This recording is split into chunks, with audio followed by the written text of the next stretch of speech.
Hello बच्चों, welcome and good morning. आज हम देखने वाले हैं डिटर्मिनेंट्स। काफी मजेदार चैप्टर है, लिटरली बता रहा हूँ, मजेदार है।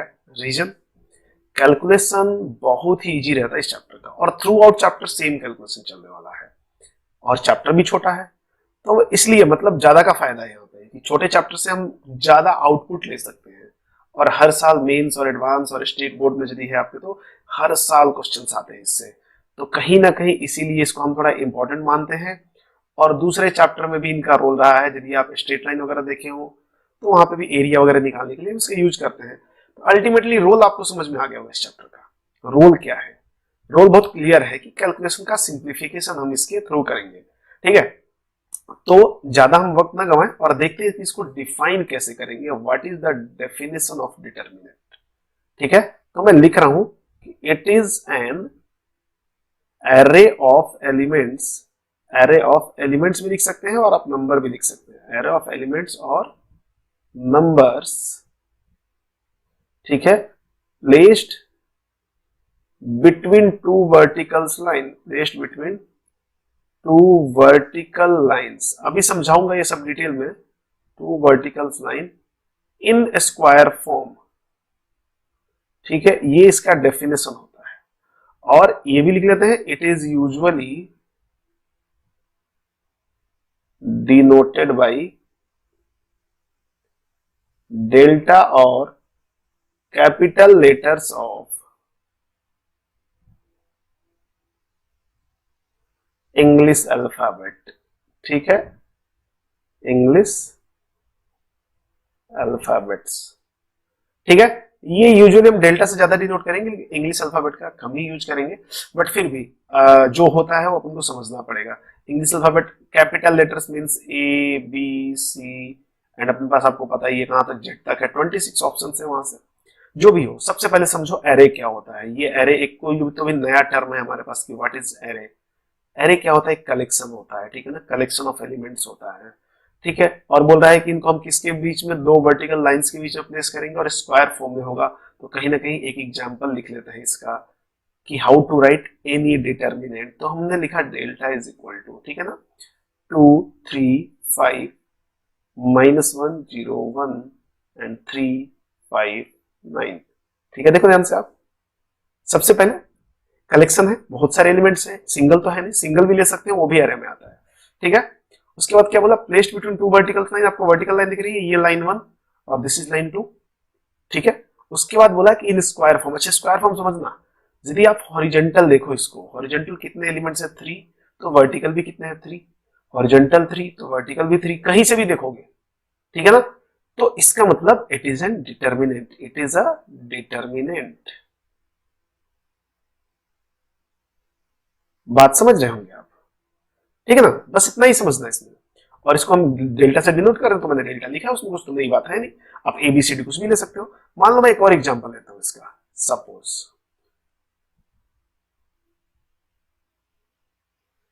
इसका क्या हाल है? ये डिटर्मिनेंट है क्या? बिल्कुल नहीं है। क्यों? क्यों? देखो ना, नंबर ऑफ रोज और सॉरी नंबर ऑफ एलिमेंट, इधर आप देखो, हॉरिजॉन्टली देखो और वर्टिकली देखो। रो और कॉलम में नहीं जाएंगे, अभी थोड़ी देर बाद वही पढ़ने वाले हैं।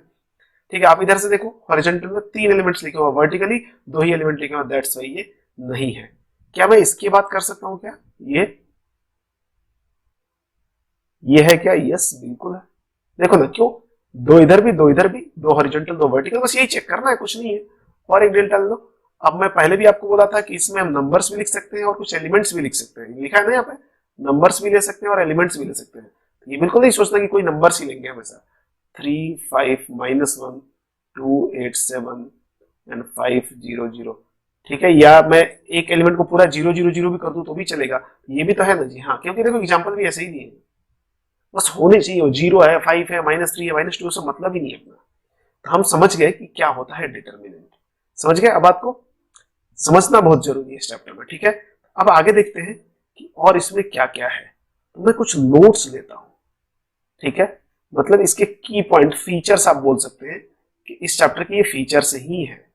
नोट नंबर 1, ठीक है, इट इज नथिंग बट, ये ध्यान से देखना, it is nothing but it is a number. समझना, ये कुछ ऐसा अजीब सा बना हुआ तो ये मत समझो भौकाल है, कुछ नहीं है, ये नंबर है। तो इसीलिए मैं बोला था एक कैलकुलेशन को सिंप्लीफाई करने का काम आएगा, मतलब एक नंबर है, तो जहां हम लंबा चौड़ा कैलकुलेशन आएगा उसको हम रिप्लेस करेंगे डिटर्मिनेंट से, तो वहां से हमें क्या होगा, कैलकुलेशन का सिंप्लीफिकेशन मिलेगा। मतलब यदि मैं आपको एग्जांपल यहाँ भी ले लूं, वैसे आपको अभी पता नहीं है कि इसको कैसे सॉल्व करेंगे, लेकिन फिलहाल मैं यहाँ पे एक क्वेश्चन छोटा सा सॉल्व कर लेता हूँ। 2 3 and 8 - 4 ऐसा कुछ दिया हुआ है, तो पता है कैसे सॉल्व होता है, इसको इससे मल्टीप्लाई करते हैं तो दिस इज -8, एक डिफॉल्ट माइनस आता है, ठीक है, देन दिस इंटू दिस, ये बताऊंगा कि क्यों आता है कैसे आता है आगे सब पता चल जाएगा। 8 × 3 24, तो दिस इज माइनस का 32। तो यदि ऐसा लिखा हुआ इसका मतलब ये है कि ये क्या है, कुछ भी नहीं है, -32 है बस, ठीक है ना। और भी बड़ा लिख सकते हैं अपन, इससे बड़े बड़े वाले जो हमने एग्जाम्पल लिए तो उसकी भी वैल्यू निकाल सकते हैं, बट फिलहाल अभी आप थोड़ा सा पेशेंस रखें, मौका मिलेगा हर चीज निकाला जाएगा, ठीक है। देन हम नोट नंबर 2 की बात करते हैं। यदि यहां पे भी मैं एक एग्जांपल लेता हूं, सपोज ये मेरे पास है ए बी सी, मैं एक मतलब डिटर्मिनेंट का एग्जांपल ले रहा हूं, आप कुछ भी ले सकते हैं आप, ठीक है। तो ये जो है इसको हम रो 1 बोलेंगे, इधर ये रो 2 है और ये रो 3 है। मतलब जो हॉरिजॉन्टल एलिमेंट्स है वो किसको रिप्रेजेंट करेंगे, रोज को एलिमेंट करेंगे। मैं यहां पे लिख सकता हूं कि horizontal elements represents rows of a determinant and vertical फिर किसको रिप्रेजेंट करेंगे भाई, तो बात सेम है, वर्टिकल एलिमेंट्स रिप्रेजेंट्स कॉलम या कॉलम्स ऑफ डिटर्मिनेंट। बात समझ गए होंगे आप। तो ये रो 1 रो 2 रो 3 है, तो आप कॉलम 1 कॉलम 2 कॉलम 3 भी दिखा सकते हैं यहाँ पे, कैसे, this is column 1, this is column 2 and this is column 3। यदि मैं आपको बोलूं कि कॉलम 2 के एलिमेंट्स चाहिए तो आप क्या बोलेंगे, बी ई एच है, ये एच है, ठीक है ना। मैं बोलूं रो 3 के एलिमेंट्स चाहिए तो जी एच आई, रो 3 के एलिमेंट्स क्या है, जी एच आई, ठीक है। तो ऐसे ही है सब कुछ इसमें। अब मैं पॉइंट नंबर 3 लेता हूं इसका। एक बात तो यहीं पे आपको दिख जाता है, यहां पे ही आप देखो, जितने नंबर ऑफ रोज है उतने नंबर ऑफ कॉलम है, क्यों, क्योंकि स्क्वायर बनना है, स्क्वायर नहीं बनेगा तो डिटरमिनेंट होगा ही नहीं। मैं लिख सकता हूं कि number of rows equal to number of columns. मतलब यदि मुझे रो पता चल जाए कि किसी डिटरमिनेंट में 4 रो है तो कॉलम कितने होंगे, 4 ही होंगे, 3 रो है तो 3 ही होंगे। तो इस लिहाज से यदि मैं एक और आपको पॉइंट बोलूं कि मान लो कि let number of rows in any determinant and then, यदि ऐसा है तो टोटल नंबर ऑफ एलिमेंट्स कितना होगा, टोटल नंबर ऑफ एलिमेंट्स आप बता सकते हैं, आसानी से बता सकते हैं, कितना होगा जी, एन स्क्वायर। ये ध्यान रखिए कैसे, यहां पे देखो रो में कितने एलिमेंट है, 3, टोटल रो कितना है 3, तो एक एक रो में 3 एलिमेंट, तो टोटल 3 रो में कितने एलिमेंट हो जाएगा, 3 × 3 दैट विल बी 9, ठीक है। अभी यहां पे देखो ऊपर वाले में जो फर्स्ट हमारा नोट है उसमें 2 नंबर ऑफ रोज 2 है और एक रो में कितना एलिमेंट है 2, ठीक है। तो 2 × 2 4, तो वैसे ही n होंगे तो n × n n स्क्वायर हो जाएगा। तो आई होप बात आप समझ रहे होंगे, ठीक है। अब हम आगे चलते हैं। अब अगला जो हमारा हेडिंग होगा वो होगा ऑर्डर ऑफ डिटर्मिनेंट्स, ठीक है। क्या होगा, ऑर्डर ऑफ डिटर्मिनेंट्स। किसी भी डिटर्मिनेंट का हम ऑर्डर कैसे निकालेंगे ये अभी समझने वाले हैं, और काफी देखो काफी आसान है, मैं बोल रहा हूं ना, आप एक बार समझते चलो, जो लिख रहे हो वो देखो एक बार और समझते चलो। इफ नंबर ऑफ रोज और कॉलम, मतलब किसी के भी लिए बात कर सकते हैं, रो हो या कॉलम हो, in if number of row slash column in a determinant is n, in a determinant is n, then order of determinant या that determinant, order of that determinant is equal to और denoted by, दोनों same ही चीज है, equal to n cross n और n। बात समझेंगे? बात समझना ये बहुत जरूरी है, नहीं समझोगे तो फिर आगे लोचा हो जाएगा। This is not n cross n is not equal to n square because order of determinant is not a number. Order of determinant is not a number. ठीक है, ये क्या है? ये एक नोटेशन है जी, नोटेशन है ये।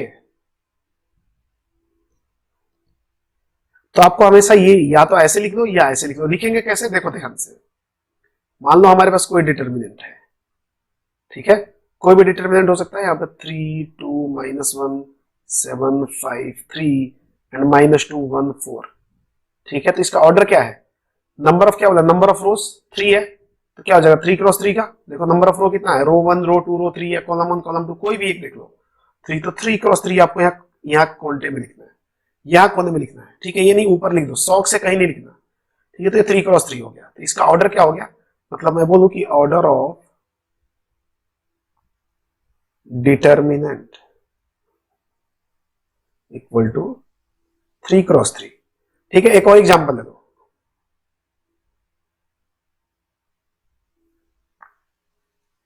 ये क्या है? 2 क्रॉस 2। एक और ले लिया, ऐसा लिखा है, तो ये क्या है? 1 क्रॉस 1। एक और ले लो,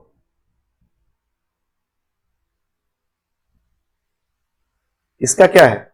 3 क्रॉस 2। हाँ, ये गड़बड़ है, ये डिटर्मिनेंट ही नहीं है। डिटर्मिनेंट होगा ही नहीं तो ऑर्डर कहां से निकालोगे आप?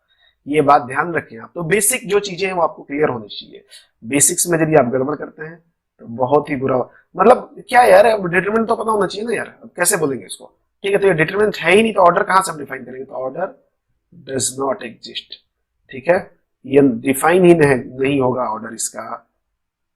क्यों? क्योंकि ये डिटर्मिनेंट ही नहीं है। ठीक है, आई होप यहां तक समझे होंगे। तो आगे चलते हैं। तो जो नेक्स्ट हेडिंग हमारा वो है रिप्रेजेंटेशन ऑफ एलिमेंट्स। किसके एलिमेंट्स की बात कर रहे हैं जी? डिटर्मिनेंट की बात कर रहे हैं। तो यहां पे मैं नहीं लिख रहा हूं कि फॉर अ डिटर्मिनेंट और इन अ डिटर्मिनेंट। ठीक है, तो कोई भी डिटर्मिनेंट यदि अपन लिखते हैं तो उसके हम एलिमेंट्स को ऐसे लिखते हैं ए आई जे, और यहां क्या होता है? ऑर्डर होता है। ठीक है, अभी थोड़ी देर के लिए मैं ऑर्डर लिख देता हूं और n क्रॉस n लिख देता हूं, जो भी है। ठीक है ना? अब क्या होता है? वेयर आई क्या है जी? आई इट रिप्रेजेंट रोथ नंबर या rows number and J represent columns number. मतलब क्या हुआ? मतलब ये हुआ, ध्यान से देखो, मतलब ही तो समझना है। यदि मेरे पास कुछ ऐसा लिखा हुआ है 3 2 -1 1 5 0 7 8 9, अब मैं यहां पे मैं बोलूं कि ए आई जे वाले फॉर्म में मैं बोलूं A11 कितना है, मतलब आई रिप्रेजेंट रोज नंबर, मतलब row number 1 and column number 1 का एलिमेंट चाहिए। ध्यान से देखना आपको, A11 का मतलब रो नंबर 1 और कॉलम नंबर 1 का एलिमेंट। तो रो नंबर 1 तो ये रहा हमारे पास, this is row number 1 and this is column number 1। तो ऐसा एलिमेंट चाहिए जो रो नंबर 1 को भी एग्जिस्ट कर रहा है, रो नंबर और कॉलम नंबर 1 को भी। तो क्या है वो? ध्यान से देखो आप, 3 तो है, तो आंसर क्या हो जाएगा? 3। अब मैं बोलूं A12 चाहिए, तो मतलब रो 1 का और सेकंड कॉलम का, तो रो 1 और सेकंड कॉलम का एलिमेंट क्या हो जाएगा? 2 हो जाएगा। ध्यान से देखो बाबू, 2 हो जाएगा। A13 कितना हो जाएगा? अब तो आप समझ गए होंगे। ऐसे ही मैं बोलूं कि A21 कितना होगा? A21 कितना हो जाएगा? 1 हो जाएगा। A21 1 होगा कि नहीं? सेकंड रो, तो ये रहा ना सेकंड रो, रो 2 है ये और ये रो 3 है। This is column number 2 and this is column number 3। जिस रो और जिस कॉलम की हम बात कर रहे हैं केवल उसी की बात करेंगे। तो यहाँ पे A22 की बात करूं, A22 मतलब सेकंड रो सेकंड कॉलम, ये रहा सेकंड रो सेकंड कॉलम 5 है ना। और A23 अब तो आप मास्टर हो गए होंगे जी, ये क्या हो जाएगा 0। Similarly A31 will be 7, A32 will be 8 and A33 will be 9। बात क्लियर है क्या? बात क्लियर होनी चाहिए यहाँ पे, ठीक है। तो ऐसे रिप्रेजेंट करते हैं, मतलब यदि मैं इसको और एक स्टेप ले लूं तो मैं ऐसे लिख सकता हूं ए आई जे और एन क्रॉस एन, और मैं ऐसे भी लिख सकता हूं ए आई जे और एन और एन क्रॉस एन सेम ही चीज बताएगा। ये वर्टिकल लाइन से, ये दोनों लाइंस वर्टिकल लाइन से और अंदर एलिमेंट्स लिखे हुए हैं, ठीक है ना। तो यही होता है हमारा रिप्रेजेंटेशन ऑफ एलिमेंट्स, ठीक है। किसी भी डिटर्मिनेंट के एलिमेंट्स को रिप्रेजेंट करने का यही तरीका होता है। तो आई होप आप समझ गए होंगे। इसमें कुछ नोट हम ले सकते हैं यहां पे भी। तो यदि मैं अब नोट ले लेता हूं, नोट नंबर 1 की बात करेंगे, तो मैं क्या करता हूं, एक आपको डिटर्मिनेंट बनाता हूं यहां पे, और मैं इसको जनरल फॉर्म में लिखता हूं। ये A11 आएगा, ये A12 आएगा, A13 आएगा, A21, A22, A23, ठीक है। A31, A32 and A33। 3 by 3 का मैंने इसको कैसे पढ़ते हैं, n by n या n क्रॉस n, 3 क्रॉस 3 का मैंने एक डिटर्मिनेंट बनाया, ठीक है। तो इसमें ये जो एलिमेंट्स है ना, ये ध्यान से देखें, ये वाले जिनमें i और j बराबर है, क्या है, i और j बराबर है, these elements are called diagonal elements, ठीक है ना। ठीक है, तो क्या बोलेंगे, डायगोनल एलिमेंट्स मैं बता रहा हूं आपको, डेफिनेशन भी आप लिख सकते हैं। डायगोनल एलिमेंट्स क्या होते हैं, इन विच i इक्वल टू j और ए आई आई और ए जे जे, ठीक है। तो ये डायगोनल एलिमेंट्स होते हैं। तो कोई बोला कि सर ये A31, A22, A13 these are not diagonal elements. मैं क्लियरली बता रहा हूं आपको, ध्यान से देखिए, ये डायगोनल्स में नहीं आएंगे। यहाँ पे ये कोई देखो, ये कोई ज्योमेट्री नहीं चल रहा है कि यहाँ पे दो दो डायगोनल्स आएंगे। यहाँ पे कुछ रिप्रेजेंटेशन के तरीके होते हैं, ठीक है ना। मतलब मैं यदि इसका एग्जाम्पल दूं, एग्जाम्पल में दे सकता हूँ क्या, A11, A22, A33, और आगे जाओगे तो A44, A55, अब तो ऐसे ही जाते रहो, ठीक है ना। मतलब जो यहाँ पे रो होगा वही कॉलम होगा, जो रो होगा वही कॉलम होगा। क्या इसमें वो काम हो रहा है क्या, A31 में, A22 में तो हो जाएगा, A13 में जो रो है वो कॉलम है क्या, जी नहीं। तो ये डायगोनल्स में नहीं है, ठीक है। तो मैं यहां से भी एक बात और बोल सकता हूं, नोट नंबर 1 को एक्सटेंड कर लो, या नोट नंबर 2 बोल सकता हूं कि इफ मतलब एक लाइन में खींच लेता हूं, if we represent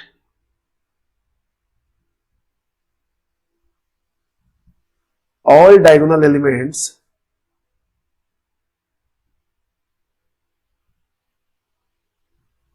in a line, then that line is called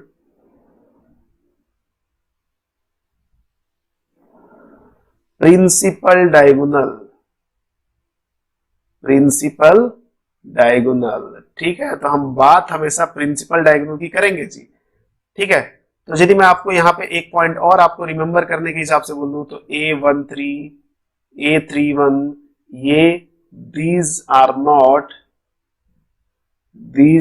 not diagonal elements। बात समझे क्या, लिख लो, मतलब आप दिमाग में रखो इसको, these are not diagonal elements। तो याद तो क्या करना है इसमें, तो अभी तक तो कुछ याद करने का स्टेप का आया नहीं, ठीक है। अब जबरदस्ती का कोई कुछ करना चाहे तो अलग बात है। अब मैं नोट नंबर 3 की बात करता हूं, ये सब नोट चल रहे हैं तो मैं इसके पहले एन लगा देता हूं। अब क्या नोट नंबर 3 क्या बोल रहा है कि ए आई जे एंड ए जे आई, मतलब मैं आई जे और जे आई को इंटरचेंज कर दूं। मतलब यदि मैं A12 की बात करूं और A21 की बात करूं, तो are called conjugate elements, are called conjugate elements, ठीक है।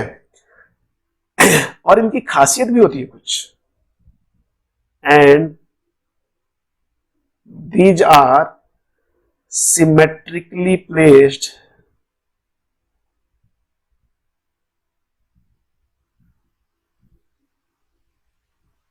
With respect to diagonal elements या with respect to principal diagonal को डायगोनल भी बोलते हैं, विद रिस्पेक्ट टू डायगोनल।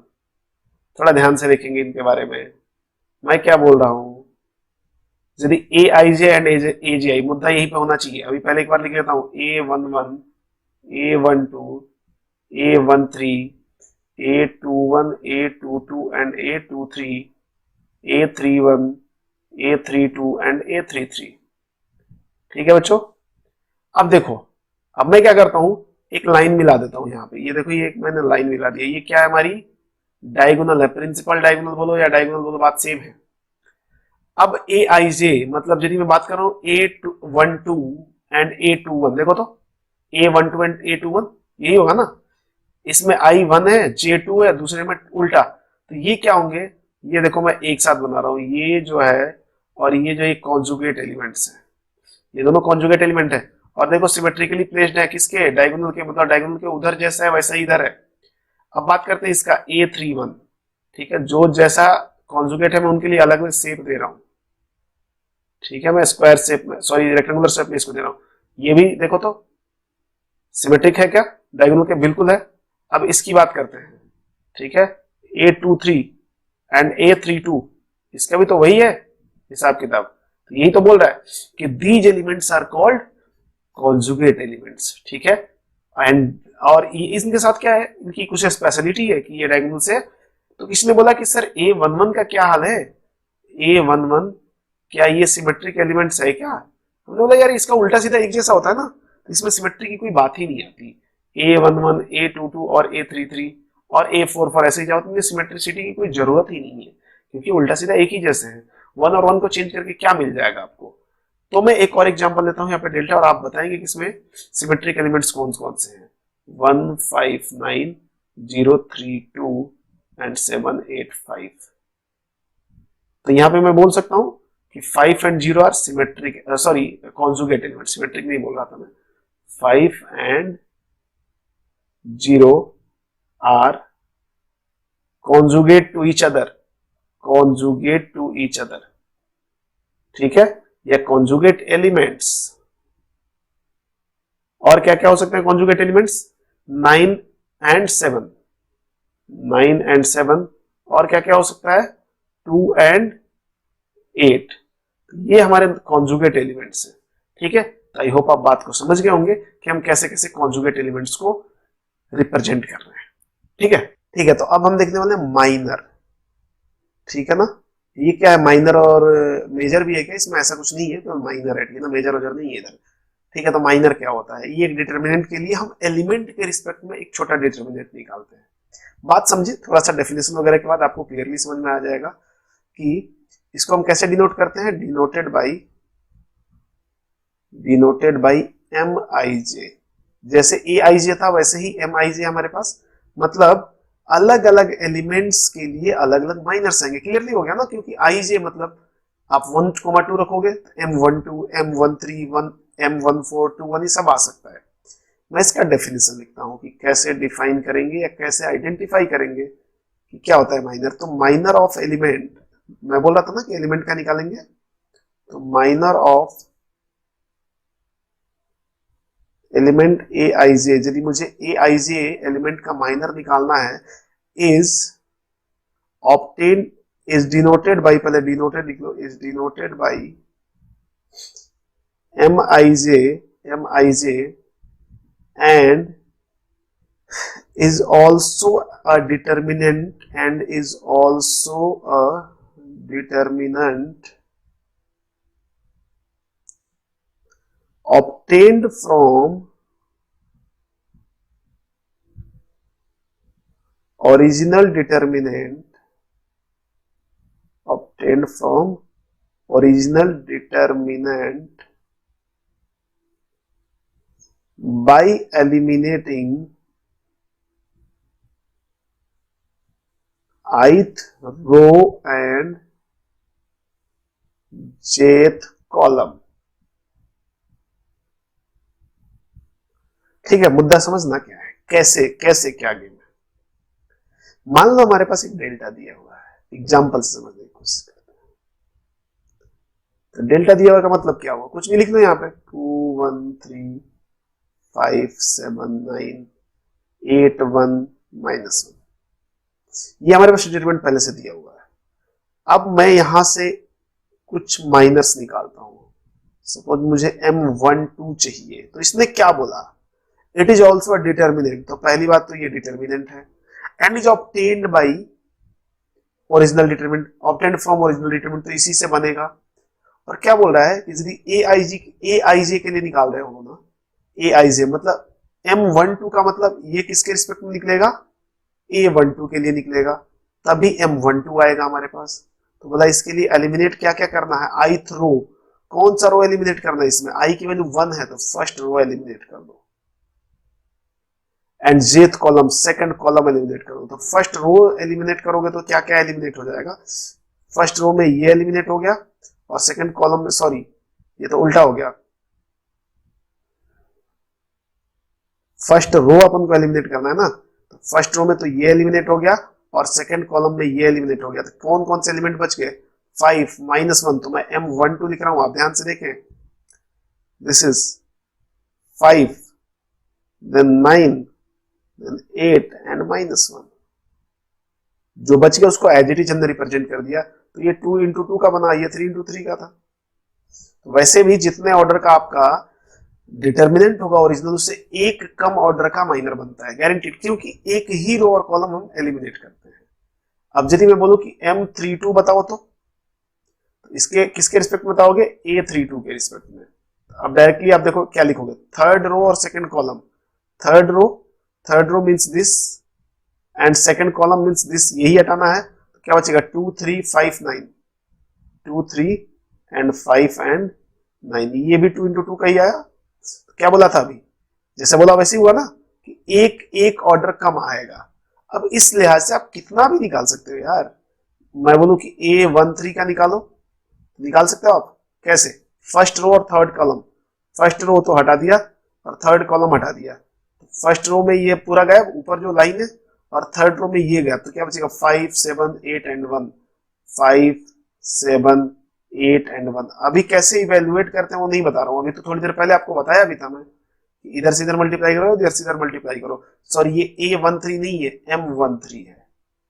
क्या है, M13 इज इक्वल टू, ये A13 के कॉरस्पॉन्डिंग निकला है। तो ये होता है गेम माइनर का, ठीक है ना। तो माइनर कैसे आइडेंटिफाई करेंगे, पता चल गया ना कि it is also a determinant. तो माइनर निकालने के बाद हम धीरे धीरे, देखो इससे क्या होगा कि हम आगे इवेल्युएशन करना है ना इसका, तो कहाँ कैसे क्या चीजें आती है, वो सारी चीजें हम इवेल्युएट करने में इनका यूज करेंगे ना, इसलिए अभी पढ़ना है जरूरी है। तो माइनर इतना ही था, माइनर में कुछ खास है नहीं। तो माइनर आप समझ गए, किसी भी एलिमेंट का माइनर चाहिए तो उस एलिमेंट का रो और कॉलम एलिमिनेट कर दो, उस एलिमेंट का रो और कॉलम मतलब वो एलिमेंट जिस रो और जिस कॉलम को बिलोंग करेगा उसको हटा दो, बाकी जो डिटरमिनेंट बच जाता है बस वही हो गया अपना। तो ये तो बहुत ईजी है यार, ठीक है। तो आगे चलते हैं, आगे हम देखते हैं कोफैक्टर्स। अगला हेडिंग हमारा है कोफैक्टर्स, ठीक है। अब देखो ना कोफैक्टर में क्या क्या है। सबसे पहले देखो, क्या मैं पहले आपको लिख देता हूं फिर समझा देता हूं। Cofactor of an element, cofactor of an element is denoted by Cij। कौन से एलिमेंट की बात कर रहे हैं, Aij वाले एलिमेंट की बात कर रहे हैं, डिनोटेड बाय Cij, ठीक है। जैसे माइनस को Mij दिया था वैसे ही ये Cij, एंड और यहां अब हम माइनर का भी यूज करेंगे, Cij इज इक्वल टू -1 की power I plus J Mij। देखो क्या बोला था मैं इससे पहले कि धीरे धीरे सारी चीजें यूज होंगी, मतलब यदि आपको कोफैक्टर निकालना है तो माइनस आना ही चाहिए, यदि माइनर नहीं आएगा तो काम गड़बड़ हो जाएगा। अब मैं फिर से एक नया एग्जांपल लेता हूं और एग्जांपल के थ्रू हम कोफैक्टर निकालते हैं। सपोज हमारे पास डेल्टा है 1 8 2 -3 4 7 0 5 2, ठीक है। अब मैं यहां से मुझे चाहिए C13, तो सबसे पहले -1 की पावर आई प्लस जे मतलब 1 + 3 और एक डिटर्मिनेंट बनाओ। ठीक है, डिटर्मिनेंट बनाओ। इसमें क्या लिखेंगे, M13 है, ये कौन सा है, M13 का मतलब एलिमेंट जो भी है A13 उसके कॉरस्पॉन्डिंग आएगा। तो वो कौन सा एलिमेंट है, फर्स्ट रो और थर्ड कॉलम, ये वाला है। ये जिस रो और जिस कॉलम में हटा दो, ये हट जाएगा और ये हट जाएगा, तो क्या बचेगा, -3, 0, 4 एंड 5। ठीक है, मैं बोलूं C33 चाहिए मुझे, तो क्या करोगे, -1 की पावर 3 + 3। ये बाद में देखते रहेंगे इवेल्युएशन के टाइम में कि इनको क्या वैल्यू आएगी, कि सर ये पॉजिटिव हो जाएगा, ये भी पॉजिटिव हो जाएगा, वो बाद की बात है। तो अभी कौन सा एलिमेंट हमारे पास है, C33। अब इसके लिए मुझे यहाँ पे माइनर लिखना है, तो C33 को मैं मार्क करता हूं, ये रहा C33 हमारा। तो इसके करस्पॉन्डिंग रो और कॉलम हटा दो, तो रो और कॉलम हटाओगे तो कॉलम में तो ये गायब और रो में ये गायब, तो क्या बचेगा, 1 -3 एंड 8 एंड 4 बच रहा है कि नहीं, ऐसे हो जाएगा ना। अब ऐसे कितने भी निकाल सकते हो यार, इसमें तो कोई रेस्ट्रिक्शन है नहीं। अब ये दो और निकाल देते हैं। C11 की बात करेंगे तो -1 की पावर 1 + 1 हो जाएगा, और यहाँ पे एक डिटर्मिनेंट ही तो लिखना है हमें। 1 के कॉरस्पॉन्डिंग क्या होगा, आप देखो ये वाला गायब और ये वाला गायब, तो 4 5 7 2 लिख लो, 4 5 7 2। बोलेगा सर ये बार बार 3 × 3 का डिटर्मिनेंट लेके आप क्यों सॉल्व कर रहे हो, बेटा ये सबसे ज्यादा आता है 3 × 3 का, और हमारे सिलेबस में हाईएस्ट इतना ही है, 3 × 3 तक ही पढ़ना है। 4 × 4 आएगा, लेकिन वो 3 × 3 में रिड्यूसेबल होगा, इसलिए मैं 3 × 3 ले रहा हूं ताकि आप हैबिचुअल हो जाए। मैं यहाँ पे बोलूं कि ये अब मैं C23 ले लूं तो क्या हो जाएगा, -1 की पावर 2 + 3, मैं 5 लिख सकता हूँ। 2 3 आइडेंटिफाई करें, second row third column, second row तो ये रहा, थर्ड कॉलम 5 है, 5 दिख रहा है ना आपको, 5 के कॉरस्पॉन्डिंग रो और कॉलम एलिमिनेट करो, तो एलिमिनेट हो गया, तो 1 -3 2 7। ध्यान से देखेंगे आप, 1 -3 एंड 2 7, तो आया कि नहीं। अभी मैं बार बार बोल रहा हूं, इवैल्यूएशन की कोई जरूरत नहीं है, तो मैं यहां से एक बात लिख सकता हूं कि cofactor is also a determinant. ये भी तो डिटर्मिनेंट ही है, क्या बोलते हैं, है कि नहीं। जैसे माइनर भी एक डिटर्मिनेंट था, वैसे कोफैक्टर भी क्या अपने आप में एक डिटर्मिनेंट ही है, बस वो माइनर के अकॉर्डिंग इसमें प्लस माइनस आता रहेगा। जैसे यहाँ पे प्लस आ रहा है, यहाँ भी प्लस आ रहा है, यहाँ प्लस आ रहा है, लेकिन यहाँ माइनस आएगा, -1 का पावर ऑड है तो माइनस आएगा। ठीक है, तो आई होप आप समझ गए होंगे। तो अब यहाँ पे मैं कुछ और नोट दे सकता हूँ, तो एक दो नोट लिखते हैं अपन। तो आप नेक्स्ट स्लाइड पे चलते हैं, अब नोट लिखते हैं। तो यहाँ पे मैं नोट लेता हूं, नोट नंबर 1, वैल्यूज ऑफ, ध्यान से देखें मैं क्या बोल रहा हूं, values of minors and cofactors are same magnitude wise. ठीक है, कैसे भाई मैग्नीट्यूड वाइज कैसे सेम है, देखो ध्यान से, माइनर की वैल्यू जो आएगी या तो उसके पहले प्लस आएगा या माइनस आएगा, वही कोफैक्टर होगा।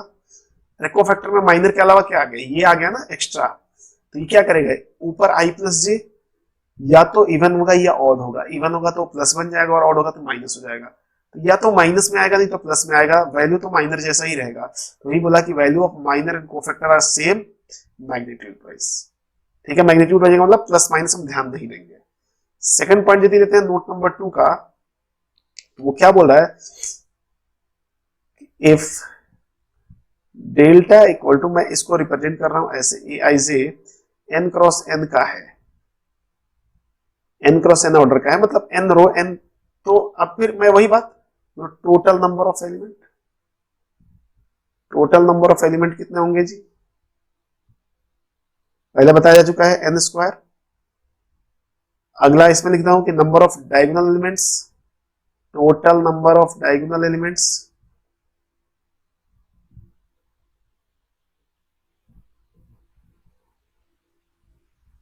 यदि n रो है तो total number of diagonal elements कितना आएगा, n आएगा।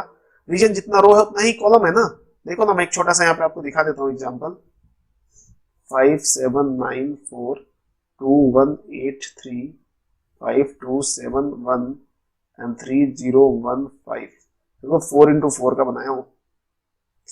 ठीक है, तो नंबर ऑफ डायगोनल एलिमेंट्स कितना आएगा? अरे देखो ना 1 2 3 4 जितने रो है उतने ही कॉलम है, तो इतना ही तो जाओगे, जितना इधर जाओगे उतना नीचे आओगे, तो यहाँ पे उतने ही तो नंबर्स मिलेंगे, राइट है ना?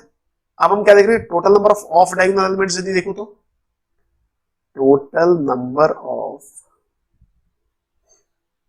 ऑफ डायगोनल एलिमेंट्स समझ रहे हो, तो डायगोनल को छोड़ के, तो टोटल n स्क्वायर था और उसमें से हम क्या करते हैं, डायगोनल एलिमेंट्स को माइनस करते तो n स्क्वायर माइनस n आ गया, तो यही तो होता है total number of diagonal elements. ठीक है, तो ये हो गया हमारे पास टोटल नंबर ऑफ डायगोनल। तो ये बहुत बेसिक सी चीज है, ये मतलब कोफैक्टरों से रिलेटेड नहीं है, बस जस्ट आपको समझ के रखना है कि यहाँ कैसे होगा, क्योंकि अभी डायगोनल एलिमेंट्स भी आप समझ गए, ऑफ डायगोनल एलिमेंट्स समझ रहे हैं ना जी। मैं फिर से आपको एक बार बता देता हूँ, ये जो लाइन है ये किसको रिप्रेजेंट कर रही है, डायगोनल एलिमेंट्स को। इसके अलावा जितने भी एलिमेंट्स है वो सारे ऑफ डायगोनल एलिमेंट्स हैं। इसके अलावा कितने हैं, टोटल तो n स्क्वायर थे और इसमें n आ रहे हैं, तो n स्क्वायर माइनस n क्या हो जाएगा, ऑफ डायगोनल एलिमेंट्स। ठीक है, तो आई होप आप बात को समझ गए होंगे। तो अब हम देखने वाले हैं evaluation of determinants. Evaluation of determinants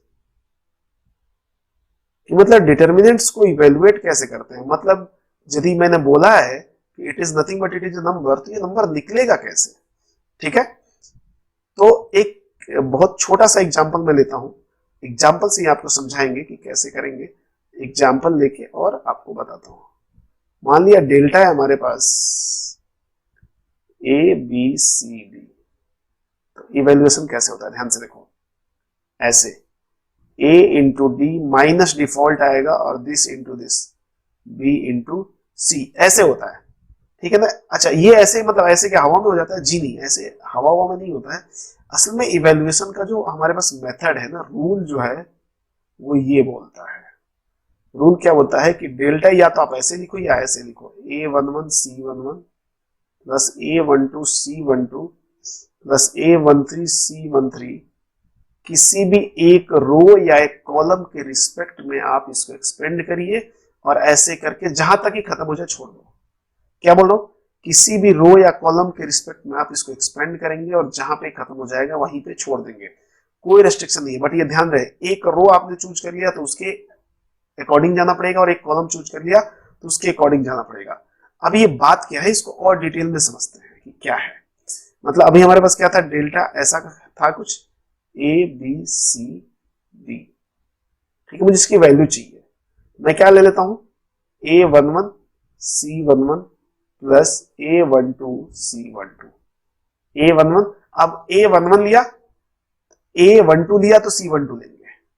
यदि मैं चाहे तो मैं ऐसे भी लिख सकता हूं क्या, a11 c11 plus this a21 c21, बिल्कुल लिख सकते हैं, a21 c21 बिल्कुल लिख सकते हैं, ऐसे भी ये सेम चीज है। किसी ने बोला कि सर मैं ऐसे ले लूं क्या इधर ले लूं, तो बी और डी वाले केस में a12 दिस इज बी, तो यहाँ पे c12 ऑटोमेटिक लेना पड़ेगा, और a22 तो c22, बिल्कुल ये सब वैल्यू सेम आएंगी, कहीं से भी कर लो। किसी ने बोला सी डी ले लिया तो भी सेम आएगा, सी डी ले लिया तो क्या लिया, a21 c21 plus a22 c22, सब सेम आएगा यार। अब मुद्दा ये है कि c11 निकालो c12 निकालो ना, अब मैं निकाल कर आपको दिखाता हूं। a11 कितना है जी, तो वो तो a ही है, a12 कितना है जी, वो तो b है, a21 कितना है जी, वो तो c है, a22 कितना है, वो तो d है। अब मुझे चाहिए c11 के लिए क्या बोला, -1 की पावर 1 प्लस 1 एंड डिटर्मिनेंट, बोला c11 चाहिए ना आपको, तो यहाँ पे m11 बनाना पड़ेगा। m11 तो एक काम करें क्या, पहले m11 निकाल लें, चलो यहाँ पे मैं m11 भी निकालता रहता हूँ साथ में। m11 किसके रिस्पेक्ट में आएगा, a11 के, तो इस एलिमेंट के रिस्पेक्ट में, तो ये बोला कि ये जिस रो और कॉलम का है उसको एलिमिनेट कर दो, तो क्या बचेगा, डी बचेगा, ऐसा यहाँ पे लिख देते हैं डी। दिस इज -1 की पावर 2, वो तो प्लस हो जाएगा, तो दिस इज डी। ठीक है, ये क्या बच गया, डी बच गया। अच्छा आगे चलते हैं, ऐसे C12 की बात करते हैं, C12 ठीक है, दिस इज -1 की पावर 1 प्लस 3, सॉरी 1 प्लस 3 क्यों, 1 प्लस 2, और अब मैं M12 की बात कर रहा हूं। ठीक है, मैं एक से ही वैल्यू निकालूंगा, बाकी आप खुद से निकालेंगे। M12 के लिए बी रिस्पॉन्सिबल है, तो बी का रो और कॉलम गायब हो जाएगा, तो क्या बचेगा, ए बचेगा, तो दिस इज ए। और ये एज इट इज रहता है, इसकी वैल्यू सेम रह जाती है, तो इसको आप डी भी लिख सकते हो, तो दिस इज डी। ठीक है ना, तो यहां से मैं डी आ गया, और यहां से क्या आ गया, दिस इज मॉड ऑफ ए, और -1 की पावर 3 ए, तो ये क्या हो जाएगा, -a हो जाएगा ना। ठीक है, तो आप रख लो अब सीधा सीधा। Now delta equal to A11 A into C11 will be D and plus A12 will be B, और C12 कितना है, -a। जब आप इवेल्युएट करेंगे तो क्या आ जाएगा, AD माइनस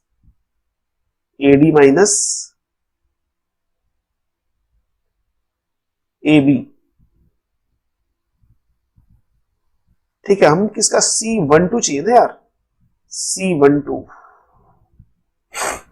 कहीं गड़बड़ हो गया क्या, देखो तो C12 ये तो ठीक है, C12 के केस में हम 12 B की बात करेंगे, तो ये गायब, अरे C बचेगा ना, ये तो C आना था, तो हमने यहां पे मिस्टेक कर दिया था। ठीक है, ये मिस्टेक होने की वजह से पूरा गेम खराब हो गया, तो अभी ये गड़बड़ और ये गड़बड़। ठीक है, बस एक सेकंड हो गया, राइट हो गया। This is C, this is also C, this is C, तो then -C, तो -C, तो AD माइनस BC, ये हमारा क्या हो जाएगा, इस डिटर्मिनेंट का आंसर हो जाएगा। तो अब डायरेक्टली हम कैसे बोलते हैं, डायरेक्टली इसको देखो ध्यान से, ये सब फंडा पर रहने दो थोड़ी देर के लिए।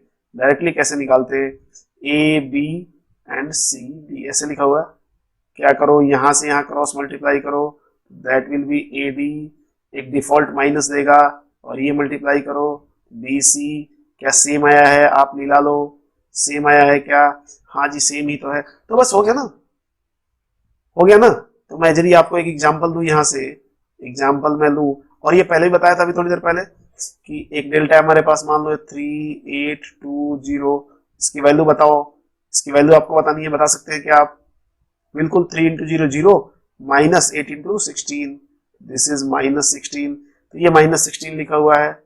ये पहला एग्जांपल हो गया। मान लो एग्जांपल नंबर 2 ले लूं कि डेल्टा इक्वल टू यहाँ पे 2050 लिखा हुआ है, तो क्या हो जाएगा, 0 - 0, दिस विल बी 0, तो ये 0 लिखा हुआ है। तीसरा यदि ले लो डेल्टा इक्वल टू 5 8 9 12, तो भी कोई फर्क नहीं पड़ेगा, पहले 5 × 12 करना। अच्छा गलती से उल्टा मत कर दो, जो बताया जा रहा है बस उतना ही करना था। 5 × 12 60 -7 to 2, that will be -12 है क्या, तो ये आंसर हो गया। तो ये तो हमने देखा कि एक हमारे पास 2 × 2 का यदि कोई डिटर्मिनेंट होता है तो कैसे सॉल्व करेंगे, और 2 × 2 के डिटर्मिनेंट को सॉल्व करना बहुत ईजी होता है। अब बात करेंगे 3 × 3 के डिटर्मिनेंट को कैसे सॉल्व करेंगे, तो आगे चलते हैं और उसमें देखते हैं 3 × 3 का डिटर्मिनेंट का, मतलब फॉर 3/3 डिटर्मिनेंट।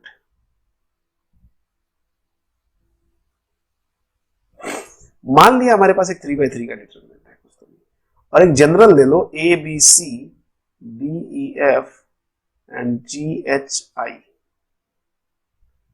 तो पूरा वही गेम रहेगा।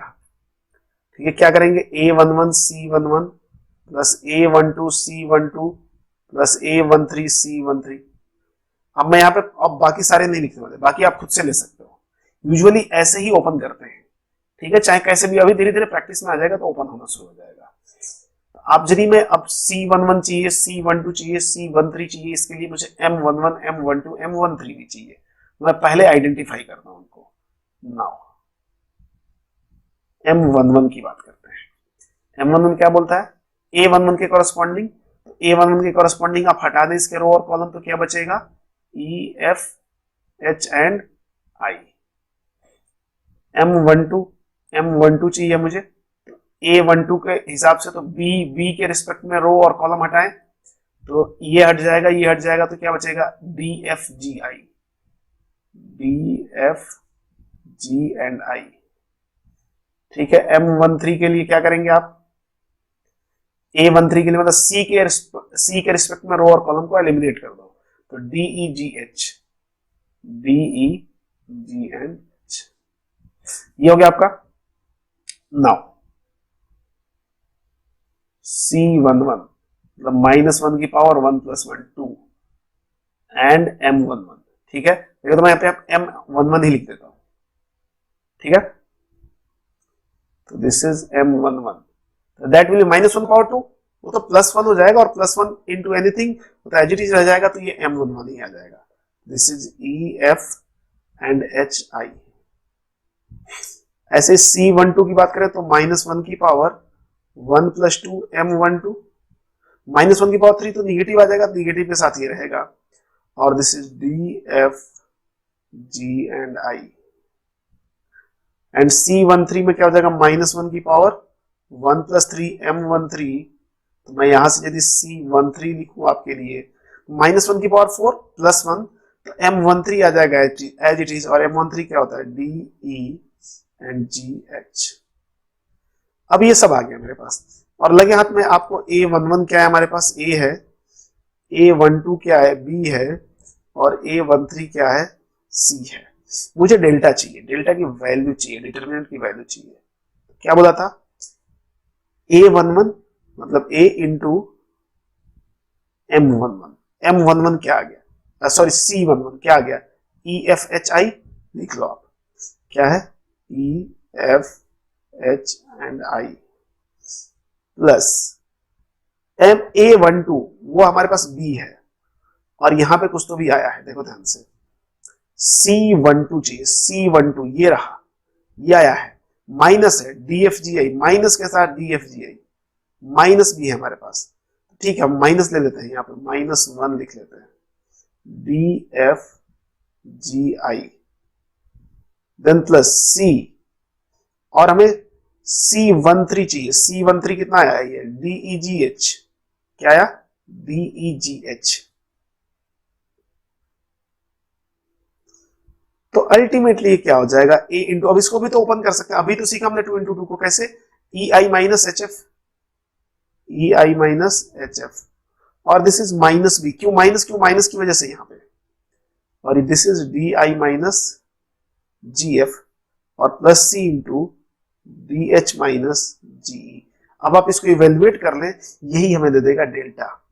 ठीक है, बट क्या बार बार ऐसे करते रहेंगे, जी नहीं। देखो अब इसको भी कैसे करेंगे, जैसे 2 × 2 के लिए मैंने बताया शॉर्टकट, तो शॉर्टकट नहीं मेथड ही है, उसको बस समझाने का तरीका चेंज हो जाता है। अब देखो, अब कोई एक तो भी एग्जांपल लो आप, ठीक है, 3 × 3 का लेते हैं, 210 -535 5 है जी, थोड़ा सा स्टाइलिश है, देखें ध्यान से, एंड 71 -1, इसकी वैल्यू निकालनी है, तो क्या करो आप फटाफट, सबसे पहले 2 ले लो, ठीक है, देखो 2 ले लो, वो सब कुछ वही है जो अभी बता रहा हूं, वो जो मेथड बताया वही है, 2 ले लिया, 2 के करस्पॉन्डिंग रो और कॉलम हटा दो, हटा दिया, तो क्या बचा, बस ये बचा। अब इसमें क्रॉस मल्टीप्लाई करो, 3 × -1 -3 माइनस डिफॉल्ट आएगा, 1 × -5 -5, 1 आना है ऑटोमेटिक माइनस, एक पहला प्लस दूसरा माइनस, 1 ले लिया, 1 क्या आ गया, 1 के कॉरस्पॉन्डिंग रो और कॉलम हटा दे, 1 के कॉरस्पॉन्डिंग रो और कॉलम हट गए, फिर -5 × -1 5, ऑटोमेटिक एक माइनस आएगा, 7 × 5 35, और अगला 0 इंटू, अब यहाँ पे तो एनीथिंग 0 ही आएगा, ये क्या हो जाएगा, -5 × -8 × 2 -16 और +30, तो दैट विल बी 14 हमारा आंसर आया।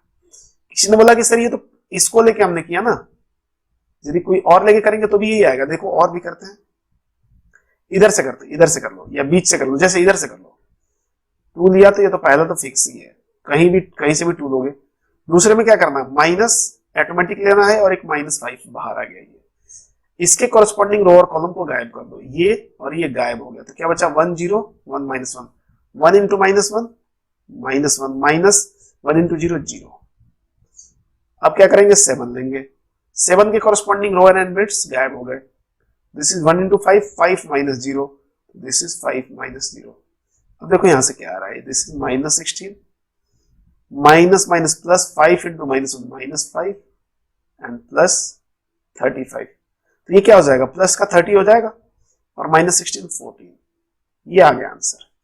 इसने बोला कि मुझे कुछ और लेना है, आपने इधर से लिया, मैं इधर से लूंगा, 0 5 -1 से। ये एक और देख लो, 0 बाहर लेंगे, यहां कुछ भी लफड़ा आएगा, कोई फर्क नहीं पड़ता। फिर अगेन -5 लेना पड़ेगा आपको, ठीक है, -5। तो 5 के कॉरस्पॉन्डिंग रो और कॉलम हटा दो, तो 2 × 1 -7 × 1, 2 × 1 मतलब 2 -7, ठीक है। उसके बाद -1 लिया, अब इसमें प्लस लेंगे, पहला प्लस, दूसरा माइनस, तीसरा प्लस, ठीक है। अब देखो क्या हुआ, -1 लिया तो इसके कॉरस्पॉन्डिंग रो और कॉलम हटा दिया, तो 6 और माइनस ऑफ -5, 6 और माइनस ऑफ -5 प्लस 5, ये कितना हो जाएगा देखो, ये ऑलरेडी -5 × -5 प्लस 5 तो 25 और -11 दैट विल बी 14। अरे देखो तीनों से सेम आंसर आया भाई, तीनों से आंसर जो हमारा सेम आ रहा है, तो दिक्कत क्या है, जैसे मर्जी वैसे करो ना। ये जो माइनस प्लस का गेम है, देखो ये माइनस क्यों आ रहा है बीच में, ये भी समझ लो अभी कि यहाँ पे माइनस क्यों आ रहा है, यहां भी ये हमने माइनस क्यों दिया, यहां भी एक हमने माइनस खुद से क्यों दिया, ठीक है। देखो ध्यान से, ये कोफैक्टर्स आ रहे हैं यहाँ पे, ये डायरेक्टली आप इसको कंपेयर करके देख सकते हो, इसको कंपेयर करोगे तो सेम ही फंडा लिखा हुआ है यहाँ पे। अब ये पहला एलिमेंट क्या है, A11, तो इसके कोफैक्टर में क्या होगा, पहले वाले के एलिमेंट के कोफैक्टर की केस बता रहा हूं आपको, पक्का ऐसा होगा -1 की पावर 1 + 1, ये पहले वाले के लिए आया होगा। दूसरे वाले के लिए क्या आया होगा, -1 की पावर 1 + 2 और -1 की पावर 1 + 3 तीसरे के लिए आया होगा। अब -1 का स्क्वायर तो 1 हो जाता है प्लस, तो यहाँ पे देखो प्लस आया है, ये माइनस रहेगा ना क्योंकि -1 की पावर 3, तो यहाँ माइनस आया है, प्लस आया है, ये है। अब मुझे यदि इसको ओपन करना हो, इधर से लेके ओपन करना हो, इधर से 1 3 1 में, ये भी देख लो 1, तो इसको माइनस लेके करना पड़ेगा मुझे, क्यों, क्योंकि ये एलिमेंट कौन सा है 1, 2, तो ये माइनस, तो पहले ही माइनस से ओपन होगा, पहले माइनस से ओपन होगा, इसको और इसको हटा दिया, -5 × -1 5 एंड -7 × 5 35, दूसरा प्लस हो जाएगा 3 × अब 3 के कॉरस्पॉन्डिंग रो एंड कॉलम हटा दो, -2 -0 एंड उसके बाद क्या है, एक और 1 है, माइनस प्लस, यहां पे माइनस लेना होगा हमें, प्लस नहीं लेना होगा, दिस इज -1 ले लिया, 1 के कॉरस्पॉन्डिंग सब कुछ हटाओ रो और कॉलम, तो 10 - 0 दिस इज 10, ठीक है। तो टोटल वैल्यू कितनी आ रही है देखो ध्यान से, -13 × -1 30, -6 -10, ये भी क्या आया 14 आया, देखो तो सबसे सेम ही आ रहा है ना, सेम आ रहा है का मतलब क्या है, मैं खुद से थोड़ी ला रहा हूं, कंसेप्ट के थ्रू ला रहा हूं, ठीक है। तो आप जनरली क्या होता है, या तो इधर से ओपन होता है, नहीं तो इधर से ओपन होता है, जनरली मैं आपको बता दूं, तो बस याद रखो plus minus plus, plus minus plus, generally ऐसे ही याद होगा, ठीक है। पहले को बाहर लो, उसके कॉरस्पॉन्डिंग रो और कॉलम को हटा दो, बात खत्म। तो अभी फिलहाल इस लेक्चर में नहीं रहने देते हैं, बाकी अगले लेक्चर में और भी एग्जाम्पल्स लेंगे और वहां से इसको और डिटेल डिस्कशन करने वाले हैं, ठीक है, पूरा डिटेल डिस्कशन होगा। Thank you so much.